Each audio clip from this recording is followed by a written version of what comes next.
There's some interesting rumors circulating right now that former Megadeth guitarist Marty Friedman could soon be reuniting with the band. Now, before we continue, we have a lot of returning viewers. Most of you have not yet subscribed.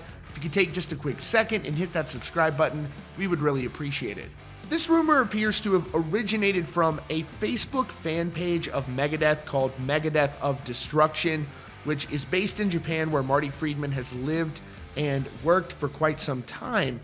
And it says, through translation, Marty Friedman will play along with Megadeth on February 27th in Japan. A few months ago, when we advanced about the high likelihood of this happening in 2023, many weren't noticed in disbelief, but eventually it will happen.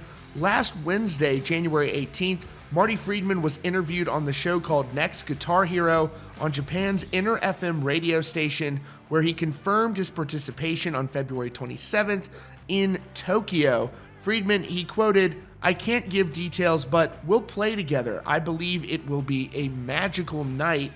It should be noted that this will be the only date Marty will play as a special guest of Megadeth and perform one or more songs with the band.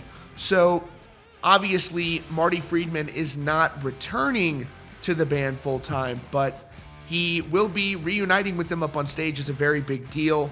And there were efforts in the past to get him to return to the band, but unfortunately that fell through. That doesn't mean, though, that the members of the band are not on good terms. So there was a discussion in Mustaine's latest book called Rust in Peace, the inside story of the Megadeth masterpiece. And Marty says in this book, "My main thing was I'd be happy to do it," talking about returning, but I'm not going to make less money than I'm already making. I'd been in Japan for more than 10 years, cultivating a career that was with solid rewards. I was making money not only for myself, but also for my management and staff. My manager has been with me for 15 years.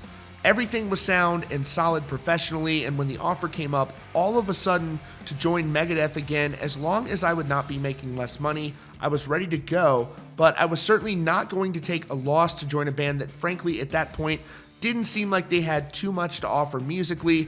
A couple members of the band had recently quit, and musically I hadn't heard anything that they'd done in a long time. I didn't know about how relevant they continued to be in the music industry. It wasn't like Megadeth was on the tip of people's tongues, at least not in Japan. I had reached the point where people stopped immediately connecting me to Megadeth and were talking about the things that I had done in Japan. So it seems unlikely. It seems like he's done very well for himself out in Japan, but it does seem like he could return to the stage. That will be a very big deal if this happens. Looking forward to seeing. It's always cool to see people, even if they're not in a band together anymore, but they can still collab and it's all good. It seems like that's the best case scenario. So this will be pretty cool to see. And obviously Megadeth's new album, which dropped last year called The Sick, The Dying, and The Dead, is out now everywhere. That's your latest update from Rockfeed. If you haven't yet, be sure to hit that subscribe button and check out the recommended video up on your screen.